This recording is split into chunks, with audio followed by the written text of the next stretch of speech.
வாழ்க வையகம், வாழ்க வையகம், வாழ்க வளமுடன். குரு வாழ்க, வேதாத்திரியமே துணை.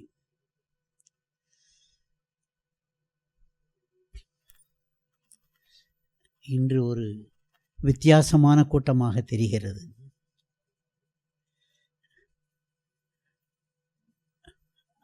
ஆழியாரிலே ஆராய்ச்சி மேம்பாட்டு பிரிவு இருக்கிறது. அதில் ஒரே நாளில் இவ்வளவு பேர் பங்கெடுத்து பேப்பர் ப்ரெசன்ட் பண்ணுறது இதுதான் முதல் முறையாகவும் இருக்குது.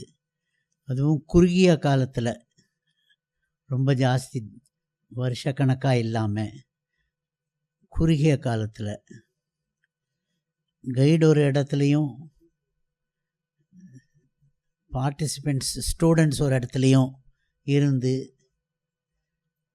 ஆன்லைன்லேயே சந்திச்சுக்கிட்டு இந்த அளவுக்கு ஒரு சாதனை படைத்திருக்கீங்க அப்படின்னு சொன்னால் அது மிகவும் பெருசு. இது மற்றவர்களுக்கு ஒரு முன் மாதிரியாக இருக்கணும் அப்படின்னு நினைக்கிறேன். ஒரு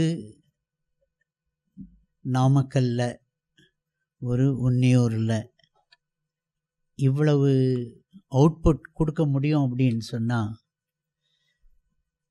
இந்த ஒரு 3 மாதங்களாக நான் எங்கே போனாலும் இதை பற்றி தான் பேசுகிறேன்.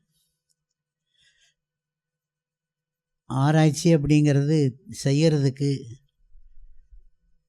நான் R&D ஸ்டார்ட் பண்ண புதுசில் 2 பேர் யூரோப்பிலேருந்து வந்திருந்தாங்க.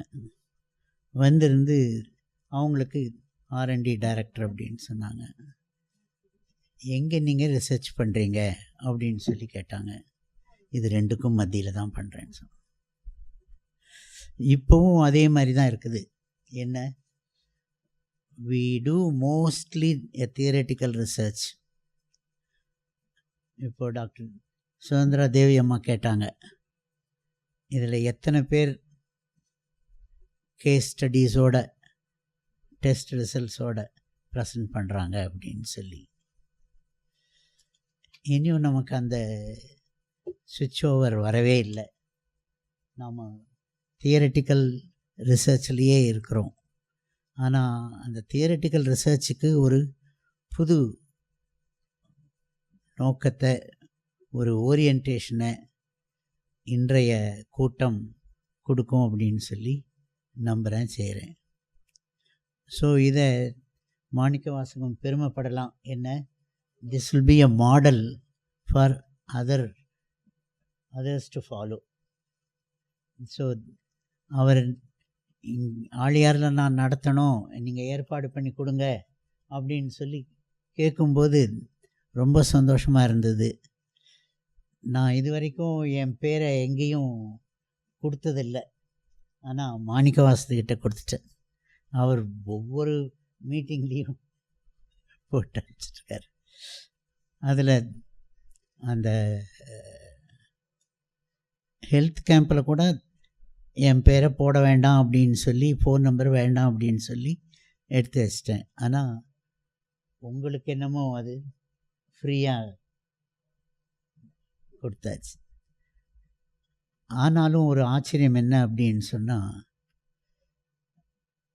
இது வரைக்கும் அத்தனை லிங்க்ஸையும் பார்த்துட்டு ஒருத்தர் கூட என்ன டிஸ்டர்ப் பண்ணல, ஃபோன் கால் வரல. அது சிறப்பு.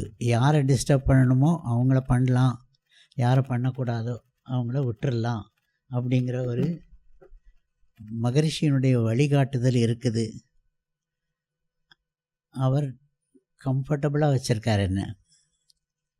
ஸோ இத்தனை பேர் நீங்கள் ஆராய்ச்சியில் இணைந்து செய்கிறது மிகவும் வரவேற்புரியது.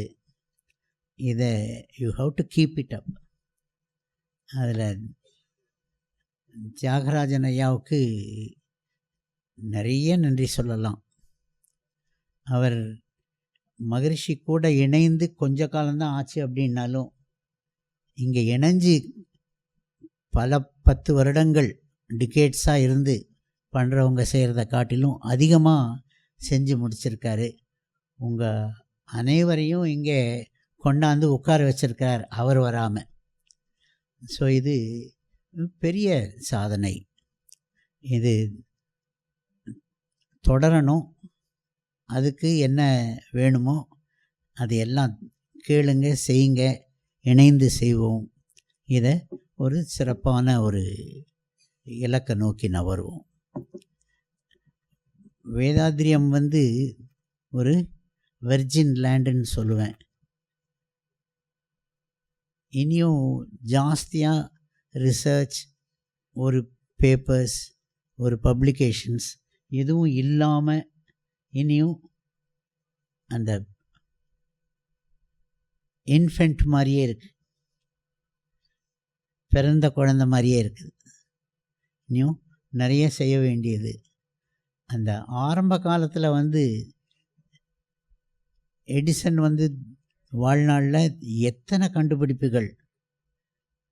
இப்போ அந்த மாதிரி சயின்டிஸ்ட் யாரும் இல்லை. ஏன்? அவர் பானியர், அவர் ஆரம்ப காலத்தில் இருந்தார். அதனால் அவர் என்ன சிந்தித்தாலும் அதெல்லாம் ஒரு கண்டுபிடிப்பாக இருந்தது. இப்போது அந்த மாதிரி ஒருத்தர் வரணும் அப்படின்னு சொன்னால் ஒரு தலைப்பில் கூட நோபல் பிரைஸ் எத்தனை பேர்த்துக்கு தர்றாங்க? 3 பேர்த்துக்கு 6 பேர்த்துக்கு கொடுக்குறாங்க. ஏன்னா ரிசர்ச் அவ்வளோ ஆழமாக போச்சு. உலகத்தின் பல பகுதிகளில் இருந்தும் அந்த நோபல் பரிசுக்கு உரியவங்க வர்றாங்க அப்படின்னு சொன்னால் அந்த ஆராய்ச்சி அவ்வளோ பரவலாக இருக்குது அப்படிங்கிறதும். ஸோ இப்போ நீங்கள் ஒரு புது ஆராய்ச்சி அமைப்புக்கு வித்துடுறீங்க. நீங்கள்லாம் காரணகர்த்தாக்களாக இருக்கிறீங்க. ஸோ இந்த மாதிரி இன்னொரு அமைப்பும் சேர்ந்தாலும் இவ்வளவு நீங்கள் செய்கிற சாதனையை அவங்களால செய்ய முடியுமான்னு தெரியல. பட் இது எல்லாரும் வரவேற்க வேண்டிய ஒன்று, வளர்த்த வேண்டிய ஒன்று. மகரிஷிக்கு இது மாதிரி இன்னொரு 4 குரூப் வந்தாலும் கூட அவர் கருத்துக்களை, ஆராய்ச்சி கருத்துக்களை, நிறைய தலைப்புகளை நிறைய ரெடியாக வச்சுருக்கார். அவருடைய ஒவ்வொரு பாடலும் ஒரு ஆராய்ச்சிக்காகும், ஒவ்வொரு கருத்தும் ஆகும். அதனால் இந்த முயற்சி தொடரட்டும், சிறப்பாக வரட்டும் அப்படின்னு சொல்லி வாழ்த்தி வரவேற்று மகிழ்ந்து நிறைவு செய்து கொள்கிறேன். வாழ்க வளமுடன்.